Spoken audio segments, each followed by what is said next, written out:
Olá, bem-vindos a mais um Bate-Papo BTA, aquele nosso programa de conversa entre os sócios do escritório que não constitui uma opinião jurídica, nem uma orientação de qualquer natureza.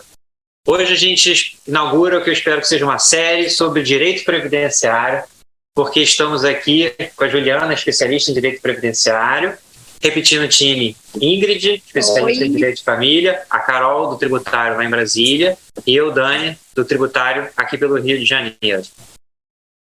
Começando o nosso bate-papo sobre direito previdenciário, você escolheu pensão por morte. E aí eu já começo. Quem tem direito à pensão por morte? Por que existe essa figura, esse instituto? E como que se faz para ser beneficiário da pensão de alguém? Porque para você receber uma pensão por morte, na verdade você tem que ter alguma relação com aquele segurado que veio a óbito e aí você passa a receber. Agora, por que aquele segurado consegue transmitir uma pensão para alguém? Como é que funciona isso? Entendi. Então, a pensão por morte é um benefício previdenciário criado para a proteção da família, porque o trabalhador ele precisa deixar um seguro, né? É como se fosse um seguro para sua família, sua esposa, seus filhos. No caso dele vier a falecer, né? Infelizmente, a família dele fica amparada, né? Isso não é opcional. É tipo um DPVAT, era seguro obrigatório. Isso, ao ser segurado da Previdência Social, ou seja, ao ser contribuinte da Previdência Social, você se torna automaticamente segurado para fins de pensão. Exatamente. Se você é filiado ao INSS, tem a qualidade de segurado, fez uma contribuição. Os seus familiares, né, dentro dos requisitos legais, já tem direito à pensão por morte. Então, quem tem direito à pensão por morte? Esposa, companheiro de união estável, filhos até 21 anos, né? Se forem inválidos ou pessoas com deficiência e enquanto perdurar a invalidez ou a deficiência, se a pessoa fizer alguma cirurgia. Agora eu fiquei mais curioso. Uma contribuição é suficiente? Sim. Então, mas em alguns casos nem precisa ser afiliado ao INSS também. Por exemplo, a pessoa já tem direito a alguma aposentadoria, por idade, por tempo. Às vezes ela perde a qualidade de segurado, né? E os familiares ainda têm direito à pensão por morte. Se a pessoa deixou de contribuir porque estava doente, né? E aí e não conseguiu pedir o auxílio, a aposentadoria por invalidez no INSS por algum motivo, ou teve o benefício negado. Mas a gente tem alguns requisitos, porque agora eu fiquei imaginando um exemplo prático. O trabalhador no início da carreira, ele começa construção civil. O operário começa, faz 3 meses de contribuição, cai da obra, vem a falecer. Isso. Ele tendo esposa e filhos, eles têm direito a uma pensão? Tem sim. Aí o que vai mudar o que pode ser que mude é o tempo que vai receber a pensão. Essa pensão não é vitalícia. Não, vitalícia é só se a esposa, né, tiver mais de 45 anos de idade, né, a partir de 2021, né, e o segurado tiver tido mais de 18 contribuições ao INSS ou à União, o casamento tiver durado mais de 2 anos. Mas se for em caso de acidente, aí nem precisa das 18 contribuições então, e nem o casamento é durado 2 anos. Mas assim, então na verdade o benefício ele é praticamente para todos, só que aí valor e duração é que vão depender dos requisitos. Vai variar.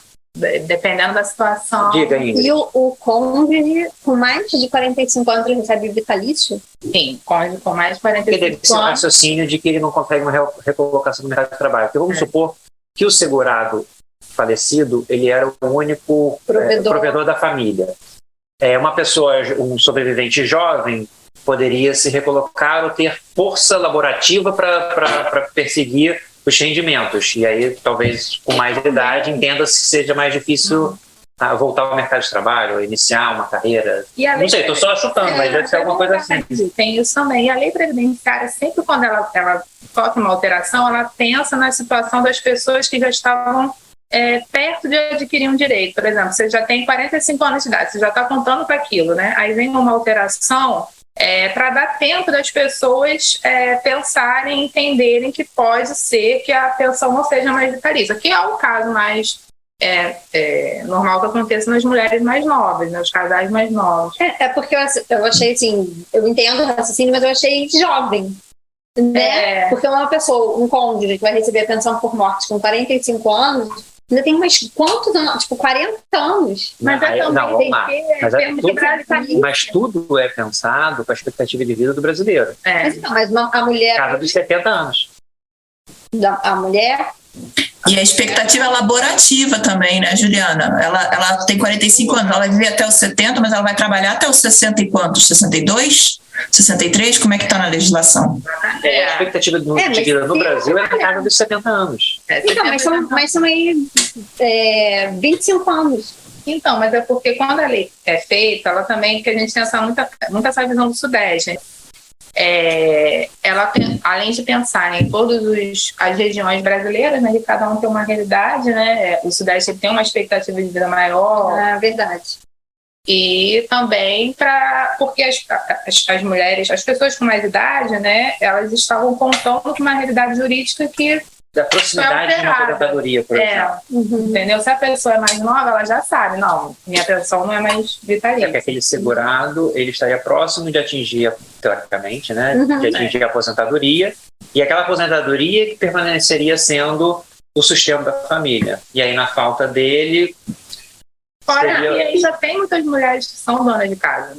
Então, justamente, porque o provedor foi que veio a falecer. É uma questão prática, assim. Porque, tudo bem, então, nesse cenário onde o provedor veio a falecer, o cônjuge com 45 tem direito à pensão. De 44 para 45, no mesmo cenário, assim, não tem tanta diferença. Judicialmente é possível antecipar? O cônjuge com 44 anos, que seria beneficiário ou vai ser beneficiário por um tempo, judicialmente ele consegue essa pensão vitalícia, considerando que é o mesmo cenário, que o falecido era o único provedor, ou por a lei estabelecer 45, 45, porque a lei tem que estabelecer alguma idade, né? Geralmente, assim, na justiça, assim, não é só ter 45 anos, né? Então vamos lá, faça os requisitos. Deixa eu só resumir, né? Desde 2021, para ser a pensão por morte vitalícia, para resumir, né, os requisitos da pensão por morte para ela ser vitalícia, né? A viúva tem que ter pelo menos 45 anos de idade desde 2021, né? Antes era 44 anos. A união, o casamento tem que ter durado pelo menos 2 anos e o segurado ele tem que ter vertido pelo menos contribuído, né? O INSS pelo menos por 18 meses, né? 18 contribuições, né? Mas dá para fugir dessa questão dos 2 anos, né, de união ou das 18 contribuições se o óbito tiver ocorrido em virtude de um acidente, né? Uma doença profissional, por exemplo. Ele trabalhou na construção civil, caiu do andaime. Aí a lei ela flexibiliza essa exigência, né? Já não precisa ter 2 anos de união e nem as 18 contribuições. Basta a condição de segurado. Juliana, desculpa. Qualquer pessoa. Qualquer segurado. Qualquer pessoa que contribua para o INSS. Tá dentro. Carol tem uma pergunta. Oi, Juliana. Bem-vinda, primeiramente. Um prazer ter você aqui com a gente. Eu tenho uma dúvida prática. Assim, um caso hipotético. Digamos que você tem um casal que vive em união estável. E eles estão em união estável há 5 anos. E o marido não, né? O companheiro vem a falecer. Só que ele estava casado no papel ainda e nunca formalizou o divórcio. Ele estava separado de fato. O que acontece? A viúva é a companheira, mas e a mulher que estava separada de fato, mas não teve divórcio? Como é que fica essa situação de pensão? Se a gente vai para a situação de fato ou para a situação de direito? Então, já é uma questão até de direito de família, né? Eu lembro da faculdade então, né? A questão da união estável, né? Com o casamento formal, né? Ainda teoricamente vigente, né? Isso. Não está vigente, mas ainda está registrado. É isso que ela está perguntando. Sim, então, porque no Brasil o valor do divórcio às vezes ainda é muito caro, né, para algumas pessoas, né? Então isso acontece muito, você tem que pagar o advogado, tem que pagar o cartório, então as pessoas acabam deixando para lá, às vezes já está 30 anos, né, separado de corpos, né, e já está vivendo com outra pessoa, né? O direito atento a essa realidade, né, o que fica estabelecido, né? companheira, né, que é a mulher mesmo, né, ou o homem, né, isso, onde realmente existe família, né, que tem o direito, né, à pensão por morte, e a ex-esposa de fato, vamos colocar assim, ela só tem direito à pensão por morte se o falecido ainda ajudava, né? Ou pensão alimentícia no acordo de divórcio, ou de fato. Mas então, nessa linha, uma amante que é sustentada pode também ter direito à pensão? Não, é diferente. Ué, mas vamos lá. A pensão vai para a companheira da união estável porque é atual. Mas se ele ainda fazia o sustento financeiro da mulher que é só casada no papel, ela também teria? Por que a amante não? Então, amante é porque aí tem as duas uniões ao mesmo tempo, vamos supor assim, né? Ah, tá. Entendi. Você não aceitaria duas famílias simultâneas. Mas nesse caso que você falou, você tem a família da união estável, que é a atual, e você tem o sustento da anterior.